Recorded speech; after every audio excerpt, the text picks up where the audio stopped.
Butereevu kansubire nti no mwasibye bulungi yonna gye musinziira okubeera nga mumpuliriza. Mujje baleko gyonna gye mutuusako engalo. Mbasasirako mwenna bayita mu bizibu eby'enjawulo. Mbasanyukirako mmwe abatuuse ku buwanguzi. Mwabakoziza amazaalibwa olunaku olwaleero. Mbagaliza amazaalibwa amalungi ag'essanyu so ng'ate mwabafiiriddwako abantu bammwe. Nsaba emyoyo gy'abagenzi. Katonda giwummuze mirembe agiramuze ekisagumye emitima abaka ab'enganda ssaakaate n'ab'emikwano. Amannya enzo Mumbejja Aisha Nassolo Butereevu mba ntuuse okubeera ng'ate mbatuusako amawulire agagenda mu maaso mu ggwanga lyattu Uganda. Kye nkusaba kiri kimu, mukwano gwange subscribe nga teekako akadde oleme okubeera ng'ate omissinga out updates. Yes, naye nga sinagenda mu maaso kansooke ate njagalize omukyalo oyo Hajjati Kuluthumu Muzaata amazaalibwa amalungi ag'essanyu mukyala Gumisiriza Akram omu bw'ati tumwagaliza amazaalibwa amalungi ag'essanyu olunaku olwaleero omwaka omupya ate bwe batyo gumwegasseeko. Temumbuuza myaka gye sigimanyi naye nga tumwagaliza buwanguzi mu buli kimu kyakola. Y'omu ku bakyala abasitukiramu ng'alabye omwana omuwala yenna abonaabona kugamba bambi n'avaayo n'ayiwawo omubiri n'asobola okubeera ng'ate yeenyigira mu mbeera. Tumwebaza olw'ebyo byagenda mu maaso n'okubeera ng'ate akolera eggwanga.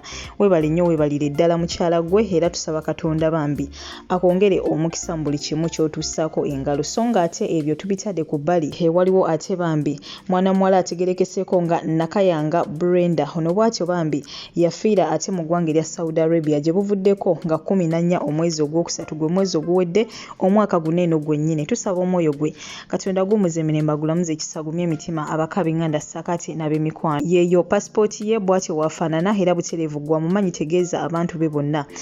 Tambuza positi eyo atambuza omwana oyo asobole okubeera nga bambi amawulire ago gatuuka ne ku bantu abamuleeta mu ggwanga erya Saudi Arabia asobole okubeera ng'ate omubiri gwe guddizibwa mu ggwanga lyattu Uganda asobole okubeera ng'ate aziikibwa. Si byangu n'akamu n'akeddagala naye nga ffenna munnange ly'ekkubo ekitwawula oli kubeera ng'ate asookayo munne so ng'ate nabyo tubitadde ku bbali.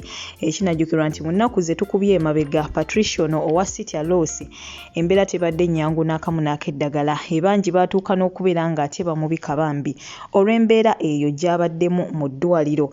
Ebangi nnyo baavaayo ne babitema ne bagamba mbu yaggyemu olubuto kye twazuula nga si kituufu. Amazima gali nti obuzibu buli ku mimiro. Emimiro gye jjajjako akazimba bw'atyo bambi nga akaluubirizibwa mu kumira ssaakaate ne mu kussa.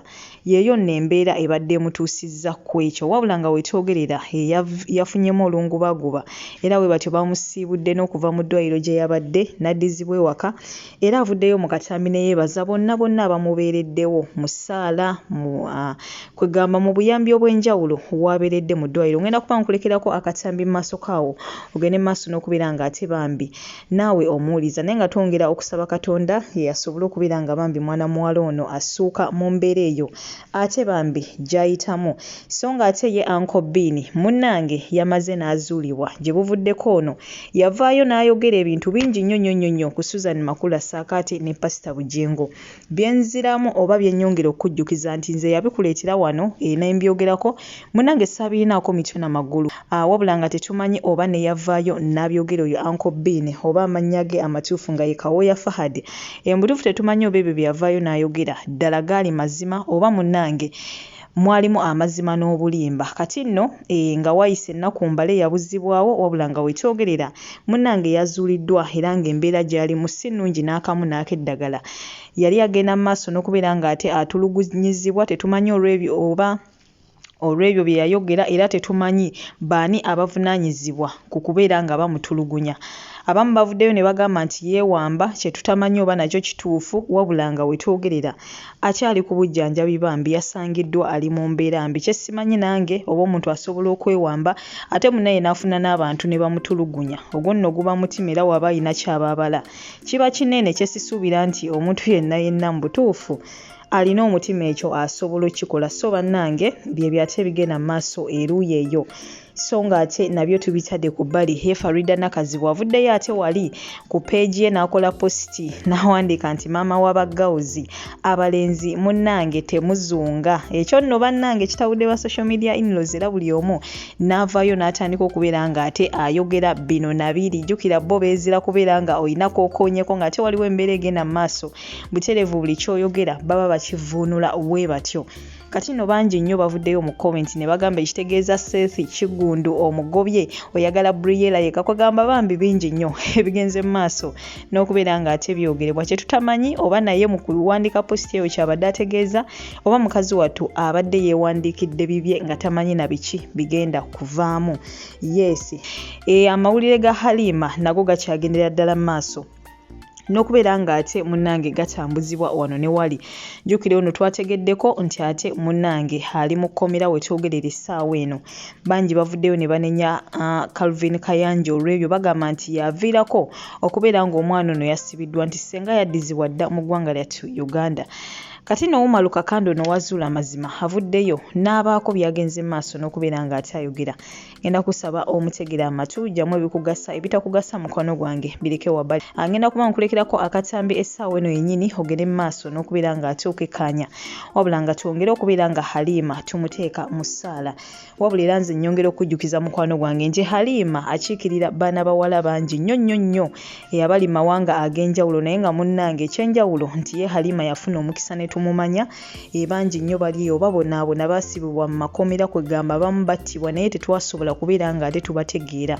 So nga we tusabira Halima asobole okubeera nga ate ateebwa oba n'embeera gy'ayitamu esobole okubeera nga munnange etereera ate munnaye tusse ne bannaffe abalala be tutamanye mu ssaala nabo basobole okubeera nga ate bataasibwa bambi mu mbeera ez'enjawulo zonna zibawangalira. Mutusabe Katonda asobole okubeera nga ate bambi abasaasira. Abasiraamu tuli mu mwezi ogwa Ramadhan era omwezi guno eno ky'osiibidde n'okiteekako omutima n'osaba nnyo Katonda munnange kisobola okubeera nga ate kikuweebwa. Tuteeke nnyo bannaffe abo mu dduwa zaffe bambi basobole okubeera nga ate nabo bataasibwa. Ngenda kuba nkusibula for now toseetuka nkomawo ate n'amawulire amalala mangi nnyo nnyini ddala. Goodbye for now.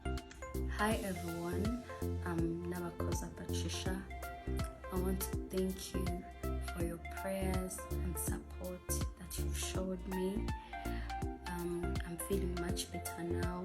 I had a throat complication where I couldn't eat, I couldn't talk, and sometimes I couldn't even breathe so well. But right now, I'm on treatment and I've been discharged from the hospital. I'm back home and I'm still alive. So I just need your prayers. Keep praying for me.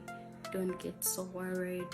I'm a strong girl, so I also need you guys to be strong for me. I love you guys so much and may God bless you.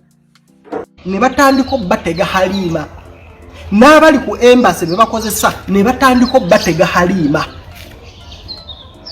nga bagamba Halima toddamu kwogera n'abantu ab'e Uganda ne bagamba Halima taddamu kwogera ne Umaru Kakande because eyo audio ngirina eri mu kino ekisimu lwakuba nakyo kyekyanze tekivaako audios eri mwene nga bagambye Halima taddamu kwogera nange nze ndimukolerako content naye nga nze muntu eyayamba Halima okutuuka ku embassy ne bagamba Halima taddamu kwogera nange nengamba Halima bwe bakugambye butaddamu kwogera nange gw'oli muntu mukulu ne bagamba oyo Umaru akunoonyezaako content yakukolerako erinnya akunoonyamu ssente kumbe kye baali banoonya kusala ku Halima alekerawo okwogera n'abantu abasobola okumuwa amagezi nga bamuteza abawala bankuba kyeyo bebo bennyini be mulaba abasinga commentinga wansi awo nga bavuma bakola biki baba bambega era baba bakozi b'abano ba Calvin Kayanja.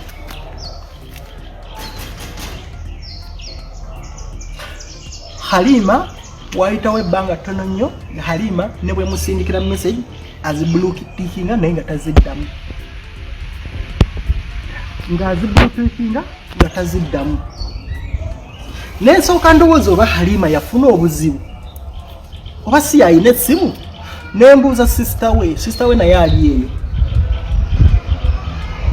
nemubuuza Halima kiki mwogera naye nze musindikira message taziddamu azibuluki naŋŋamba nze njogera naye nembuuza waswa muganda we namugamba ye Halima mwogera naye naŋŋamba etwogera naye nembuuza sister we naye kiki buzibu kinaŋŋamba naye baali bamuganye okudda bamugaana okwogera naawe kasita yaŋŋamba ekyo sitanangamba no bamugana okwogera naawe yensonga lwaki tayogera nange nenkijjamu enta awo wennakoma okwagala okumanya ebintu bya Halima nengamba olaba Halima mwennyini gwennyambye n'atuuka ku embassy nemubuuza nsonga ki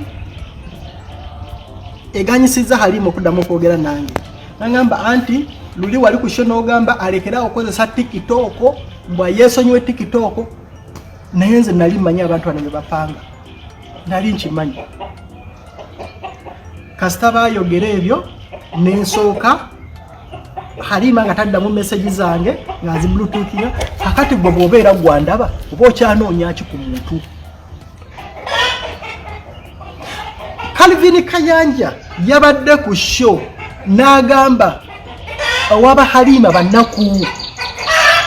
bannaku nnyo Halima alina okukola because bannaku nkukakasa ekyo nno Calvin Kayanja muganda wange nakusindikidde message ekyo nenkikugamba because naye badde njogera n'abantu Halima kino lwaleero bwe tuva mu nnaku enkulu simanyi kye bateekateeka ekyo kyo kyanyiziza nnyo famire era simanyi kye bateekateeka okukolera nakusindikidde message njenjana n'ongamba n'okungamba mbu obalinze bajje Calvin Kayanja tamanyi mama wa Halima tamanyi waba Halima talina gwamanyi wadde ekisonga kuba Halima tamanyi waabwe amazima gali nti no ku bantu bonna bannemuna balimu nzenzeka amanyi waba Halima nzenzeka eyayogera ne mama amanyi famire y'aba Halima kyannaku nnyo muganda wange nga Calvin Kayanja asobola okuvaayo n'alangira omuntu obunnaku nga bwali omunaku ne bwava mu kkomera alina okukola alina omunaku ku bantu batalabangako simanyi lwaki muganda wange Calvin Kayanja ayagala nnyo okuvuma abantu obunaku buli muntu yenna avaayo Calvin Kayanja amuvuma obunaku muganda wange Calvin Kayanja obunaku si bulwadde ate nawe wali obaddeko omunaku wadde si gwe mugagga nze nkumanyi osanga osobola okugamba bali abalenzi nkumanyi si gwe mugagga